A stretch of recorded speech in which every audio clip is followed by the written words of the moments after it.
Graça e paz, amados irmãos da Igreja Presbiteriana Memorial em Moribeca.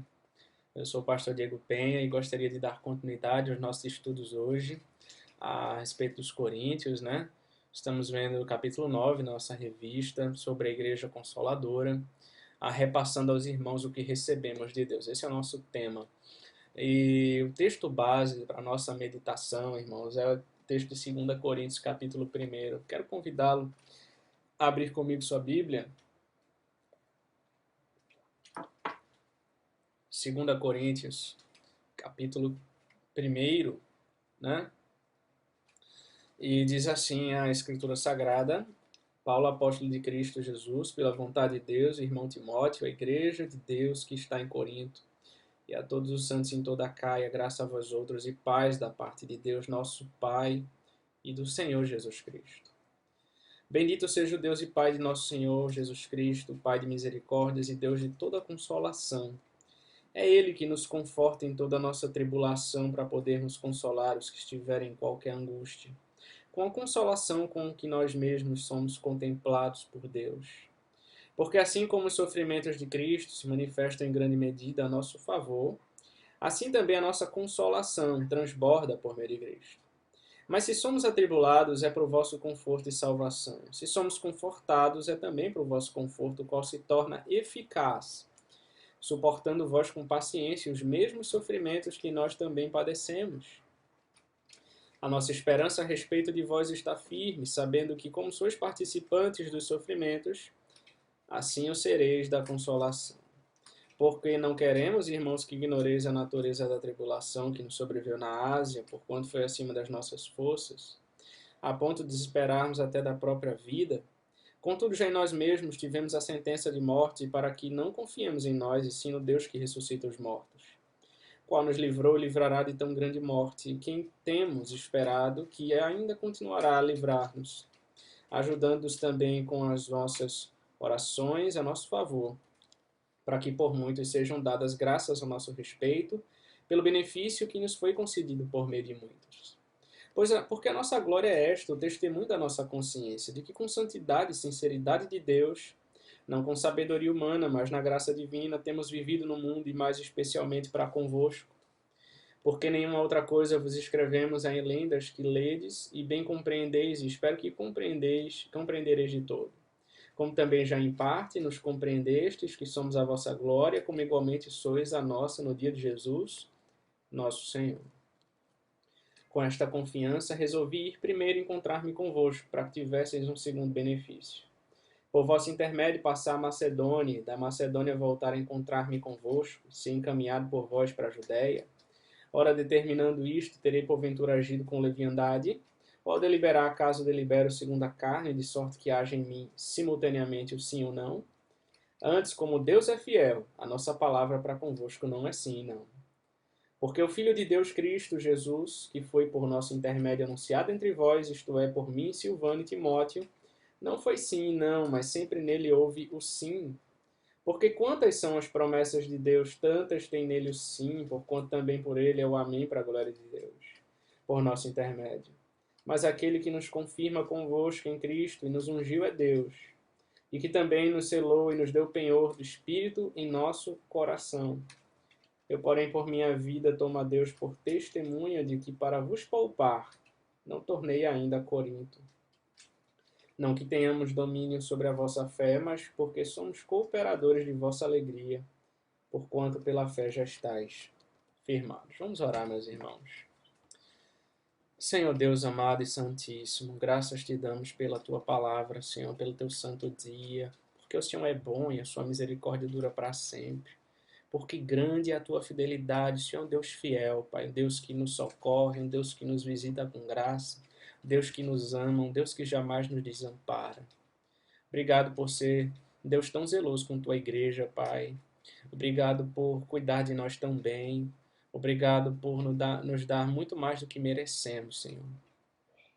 Obrigado, Senhor, pela vida da tua igreja. Obrigado pela a tua santa providência em tudo, nos guiando e nos suprindo as necessidades. Obrigado, Senhor. Visita, Pai, cada irmão e irmã com Teu Espírito Santo e os encha, Pai, de graça, de alegria, de paz, de gozo no Senhor.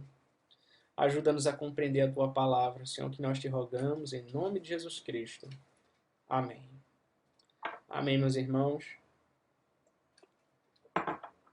Então, nós já iniciamos essa aula sobre a Igreja Consoladora, nós introduzimos, né, fato de que não é porque você é crente que você não vai sofrer, né? Isso é pregado por muitos de maneira muito equivocada, teologia liberal de maneira geral. Você está sofrendo, então é porque você fez algo de errado, você pecou contra o Senhor, você tem alguma maldição sobre você. Não, meus irmãos. E aí essas pessoas vão induzir de maneira muito desonesta, né, que você precisa fazer alguma coisa, então, dar algo em troca para que você ser livre, né, dessa dor e desse sofrimento. Mas isso não é verdade, uma vez que nós vemos através da própria vida do apóstolo Paulo, um homem temente a Deus, um homem fiel ao Senhor e que se desgastou pelo Evangelho, e ele mesmo sofreu muitas lutas, muitas dores, muitas perseguições, e ele foi fiel ao Senhor e nós temos, meus irmãos, saber que nós vamos sofrer, nós vamos passar por lutas, mas o que nos conforta é saber que, veja, na vida mesmo de Paulo, que enfrentou tanto sofrimento e perseguição, o Deus que o comissionou não deixou. Ele esteve ao seu lado em todo o tempo. Deus nos prova, mas ele jamais nos desampara. Deus tem para nós promessas de consolo. E Ele deseja fazer de cada discípulo de Jesus um canal de paz e consolo também aos que sofrem. Então isso é um sinal de maturidade cristã quando nós entendemos isso e sabemos suportar a aflição com paciência e em paz, meus irmãos. Nós trabalhamos então a data e ocasião, a palavra de louvor. Paulo, muito bonito isso, veja, Paulo vai falar sobre tanta coisa que ele passou de sofrimento e o que ele vem enfrentando com a igreja, mas ele começa com a palavra de louvor. Ele começa a sua carta dizendo: bendito seja o Deus e Pai de nosso Senhor Jesus Cristo, Pai de misericórdia e Deus de toda consolação. Ele é grato a Deus, ele louva a Deus, ele adora a Deus mesmo em meio à aflição. O autor do conforto, então nós vimos no final do verso 4, né, a consolação com que nós mesmos somos contemplados por Deus. Não há então conforto em nenhum outro lugar a não ser nos braços do Senhor, o Deus de toda consolação. Todo conforto vem dele. Nós trabalhamos isso. O quarto ponto, nós vimos a promessa de conforto. Então, que é como se Paulo estivesse dizendo no verso 4, né? Veja, em primeiro lugar, eu quero que você saiba que o Deus de todo conforto, ele nunca falha. O Deus da consolação, ele vai nos consolar. Jesus não prometeu que vai deixar você sem problemas, no entanto, ele prometeu que jamais o deixará sem conforto, sem consolo, né, da parte do Senhor. A nossa esperança a respeito de vós está firme, diz o verso 7, sabendo que como sois participantes dos sofrimentos, assim o sereis da consolação. Então não tenha dúvida disso, meus irmãos, essa promessa de Deus de que Ele nos consola, de que Deus nos consolará e Ele nos fortalecerá. Não tenha dúvida disso. Através dessa força é que a sua esperança permanecerá. Então, o quinto ponto, é o propósito do conforto. Vejam, o verso 4, né, na parte B, ele diz o seguinte: é Ele que nos conforta em toda nossa tribulação, para podermos consolar os que estiverem em qualquer angústia. Então veja, primeira coisa, veja a mutualidade cristã. Paulo diz no verso 4, é Ele que nos conforta com toda a nossa tribulação. A palavra que segue tem a ver com o propósito, a finalidade disso, para podermos consolar os que estiverem em qualquer angústia. Deus usa o conforto que nos oferece, não como um fim em si mesmo, mas como um meio para confortarmos a outros. Existe uma missão que decorre do conforto divino. O Senhor permitiu que Paulo sofresse e fosse consolado para que pudesse voltar e fortalecê-los com o mesmo consolo que receberam. Aqueles que enfrentaram mais problemas experimentam, né, maior conforto e estão melhor equipados para confortar os outros. Nossos sofrimentos nos dão condições de ministrar uns aos outros. Qualquer que tenha sido a dor sofrida, irmãos. Então, quando você sofre e é confortado pelo Senhor, Deus o usa como agente de consolação na vida de pessoas que necessitam de conforto em suas tribulações. Pare para pensar nisso, se você não já passou por algo tão difícil na sua vida e Deus te ajudou, Deus te fortaleceu, Deus te consolou naquele momento. E depois, mais adiante, você encontra outro irmão passando pelo mesmo sofrimento.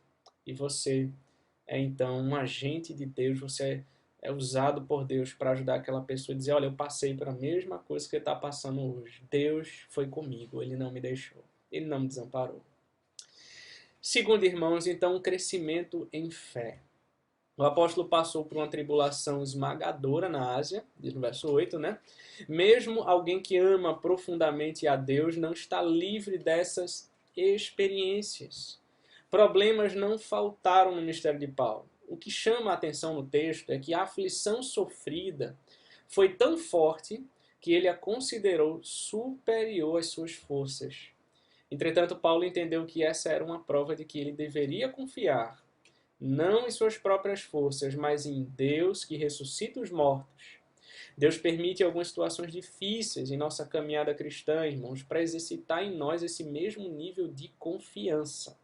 Quando andamos por vales escuros, o Senhor caminha conosco e nos move da confiança em nós mesmos para a plena confiança nele.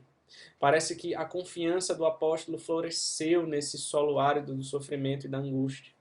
Paulo confia no cuidado de Deus, o qual nos livrou e livrará de tão grande morte, em quem temos esperado que ainda continuará a livrar-nos. A expressão tão grande morte indica que o seu fim fosse inevitável, mas Deus o livrara. A experiência de consolo ajuda a crer, então, e a esperar em um Deus que nos consola e pode nos livrar dos perigos que nos cercam, irmãos. Sexto ponto, então, irmãos, o parâmetro do conforto. Veja o verso 5, né? Diz, porque assim como os sofrimentos de Cristo se manifestam em grande medida a nosso favor, assim também a nossa consolação transborda por meio de Cristo. A adversidade enfrentada por amor a Cristo será intensa de igual modo o conforto. Jesus ensinou que o servo não está acima do seu Senhor em Mateus 10. Ele sofreu, nós sofreremos também. E o que isso significa? Na medida em que sofre por Cristo, você será consolado por Ele. Apenas não espere que Deus vá passar a mão na sua cabeça, se você estiver em pecado. À luz do ensino de Paulo nessa carta, Deus promete e consola você quando seu sofrimento for por causa da justiça, por comprometimento com a missão de Jesus no mundo. Esta é a promessa que vemos nesse texto particularmente, irmãos. Então a mensagem para hoje, irmãos. Primeiro, Deus trabalha por você. Você já se perguntou por que problemas dolorosos e circunstâncias devastadoras são partes legítimas da experiência cristã? Nós podemos confiar que nada está fora do controle e dos propósitos de Deus. Ele não apenas permite as provações em sua vida, mas o faz por razões específicas. E mesmo nos momentos mais sombrios, ele tem o conforto e a força que você precisa. Segundo, Deus trabalha em você. Deus permite tanto os problemas em sua vida, quanto o consolo, de maneira que você não confie em seus próprios recursos, mas apenas no poder que Ele supre. Em vez de lutar, né, contra Deus, Paulo se rendeu ao plano do Senhor.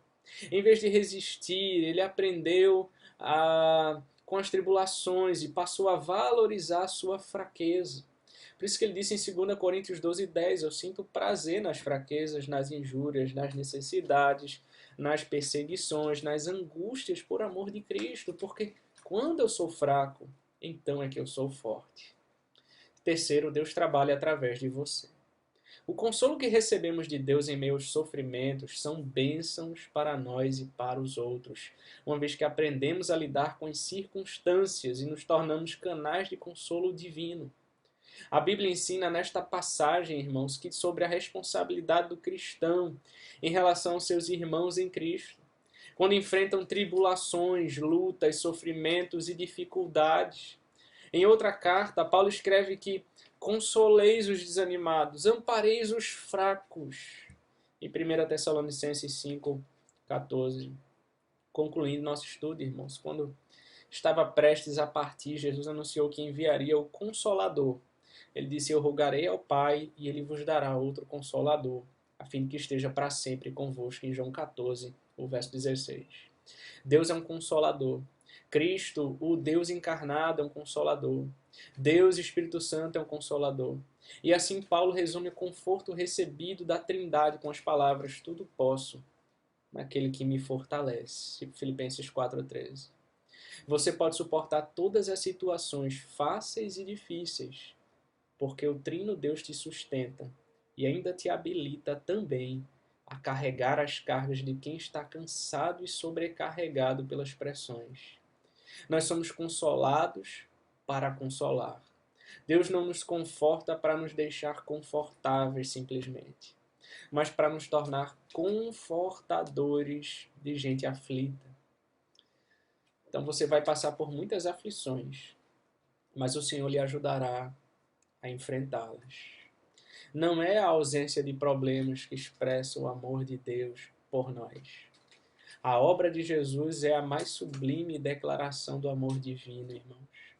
A sua ressurreição prova a autoridade dele sobre todas as coisas, inclusive sobre o poder da morte. O nosso consolo reside na certeza de que Jesus sofreu muito mais intensamente do que Paulo e do que todos nós juntos. Jesus sofreu a dor de experimentar o castigo pelo pecado dos eleitos. Ele bebeu o cálice da ira de Deus para que possamos beber das fontes inesgotáveis do amor do Senhor. A sua obra é a garantia para a igreja de que nada pode separá-la do amor de Deus que está em Cristo, nosso Senhor e nosso consolo. Repasse esse consolo e essa certeza a outros também. Vamos orar, meus irmãos. Senhor Deus amado e santíssimo, obrigado pela tua rica e preciosa palavra. Obrigado, Pai, porque o Senhor é um Deus de toda consolação, Pai das misericórdias, e com a mesma consolação que nós recebemos de Ti, ó Deus, nós somos chamados a ser uma igreja consoladora, consolar outros, nossos irmãos, da família da fé e também aos de fora que estão sem Deus e sem esperança nesse mundo. Ajuda-nos, ó Deus, a sermos canais de bênçãos para a honra e glória do teu próprio nome. É o que nós te rogamos. Amém. Que Deus te abençoe, meu amado irmão.